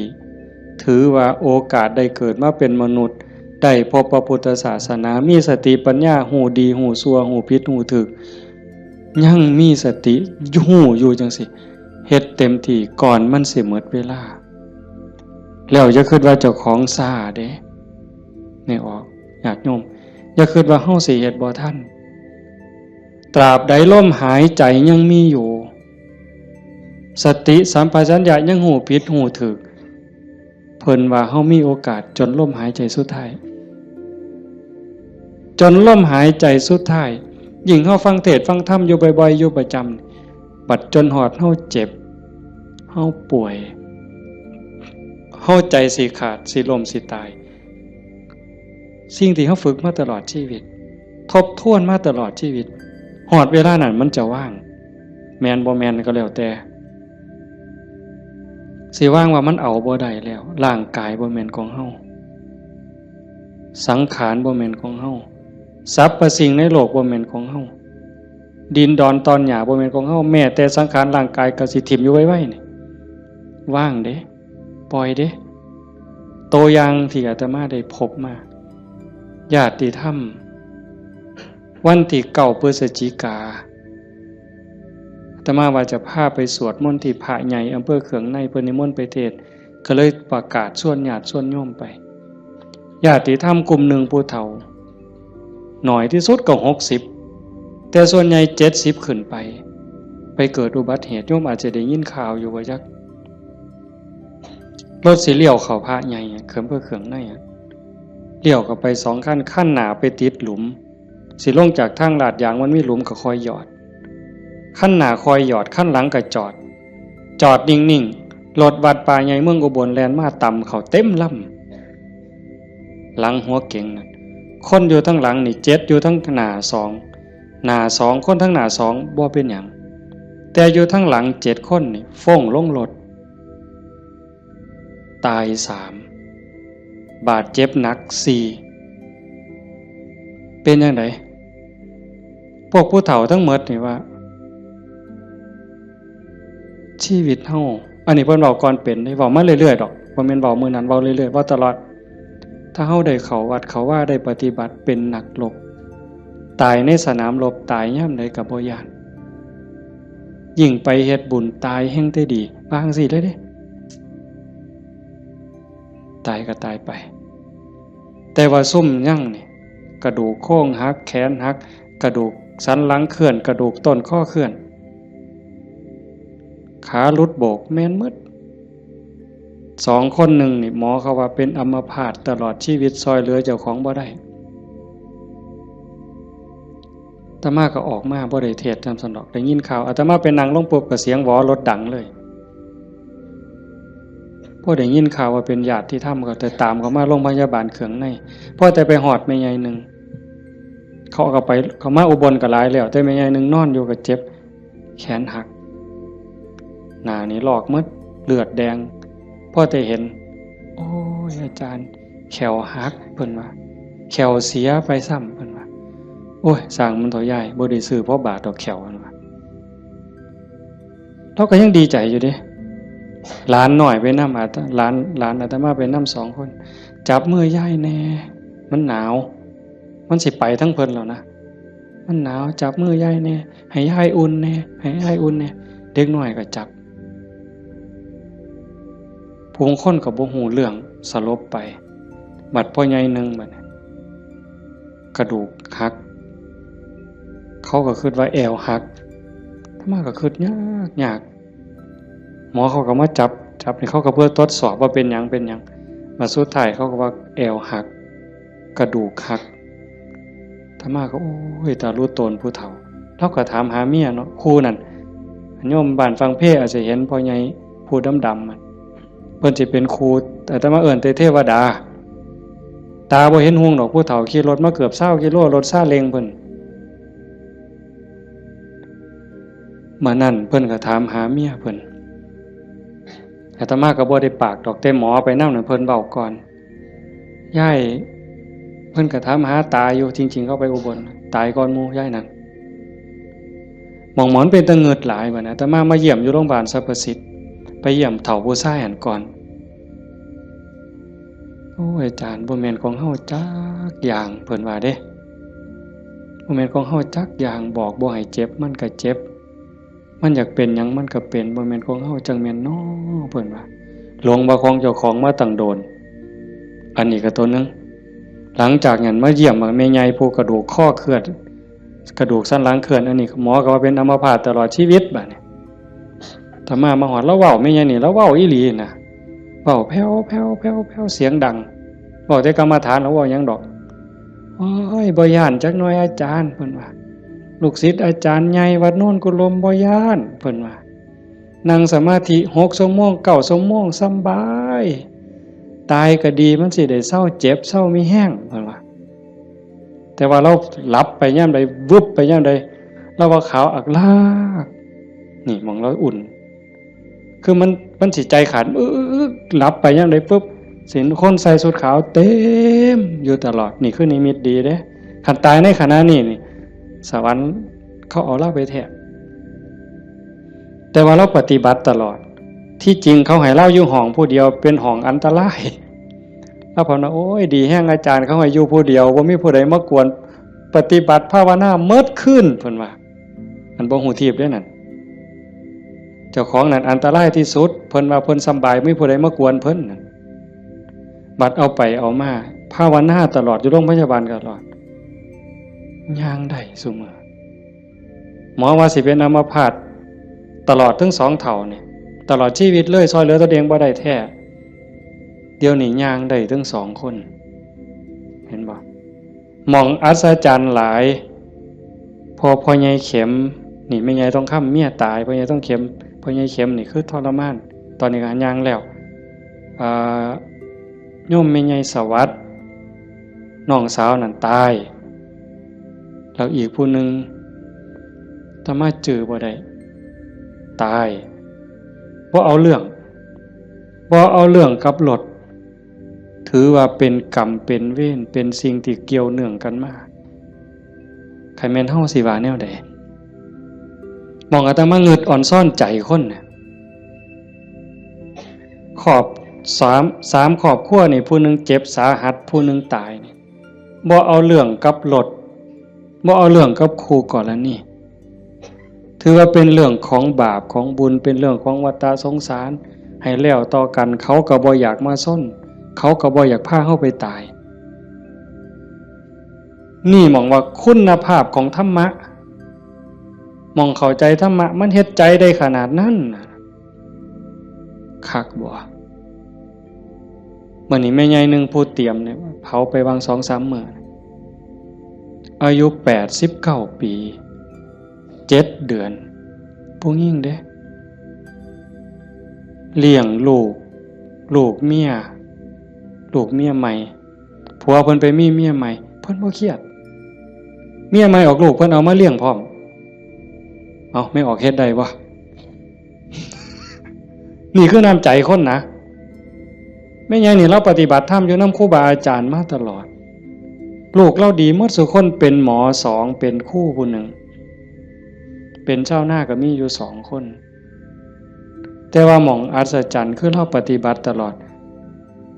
โยมไม่ออกสวดปาติโมกข์ได้ที่พระเพิ่นลงปาติโมกข์นี่แม่ใหญ่น่ะเราสวดได้อาตมาสวดบ่ได้หม่องเป็นตะงึดหลายแต่ว่าเราตกศาลาเทื่อนึงย่างจงกรมมันมืดตกศาลาสมัยก่อนนั่นขาหักว่าซั่นว่าเห็นบ่บัดมื้ออาตมาสิไปเยี่ยมอาตมาไปเทศน์ฟังทั้งครูขันก็เลยว่าสิกายไปทางนั้นลูกชายเพิ่น ว่าบ้านอยู่ทั้งนั้นก็เลยพาไปเยี่ยมลูกชายก็บอกว่าอาจารย์สิมาเยี่ยมแล้วลูกบ่ได้ตลอดแต่ว่าสติเราดีเด้เพราะแต่ว่าอาตมาสิไปเสียงรถก็ไปจอดแล้วลุกขึ้นมานั่งพอแต่มาไปนั่งลงแล้วก็กราบได้เท่าเดียวดอกก็นอนมันวิ่นหัวปานนั้นเราก็เว้าธรรมะโต้ตอบได้ทุกเรื่องสติบ่ขาดลูกหลานจักว่าเท่าใดมาเต็มเฮือนแล้วจำได้ฮอดซุมบ่นุ่งผ้าว่ามันชื่อหยังนิสัยมันดื้อบ่ดื้อแล้วฮู้ผู้นี่มองลูกหลานไว้ยาย่ายอยู่อีกเด้อโอ้ยมันถูกมันยากบ่อยู่ดอกอยู่น้ำหลานอีกแน่อยู่โดนแล้วผู้นี่มัดมือสิใจขาดหลานผู้เรียนอยู่จุฬากำลังขึ้นรถลูกชายว่าญาถ่าหลานนี่เด้อหลานกำลังขึ้นรถโอ้ยถ่าบ่ถ่ามันก็บ่แม่นแม่วะแล้วว่าเป็นเรื่องของเพิ่นว่าเห็นบ่เป็นเรื่องของเพิ่นบ่แม่นเรื่องของญาหมองคักหลายว่าแล้วตายนั่นเรานอนแต่แข้งข้างขวาเลียนแบบพระพุทธเจ้าเลยสติจำได้มือสิตายแล้วกินข้าว3 เทื่อได้กินข้าวปกติ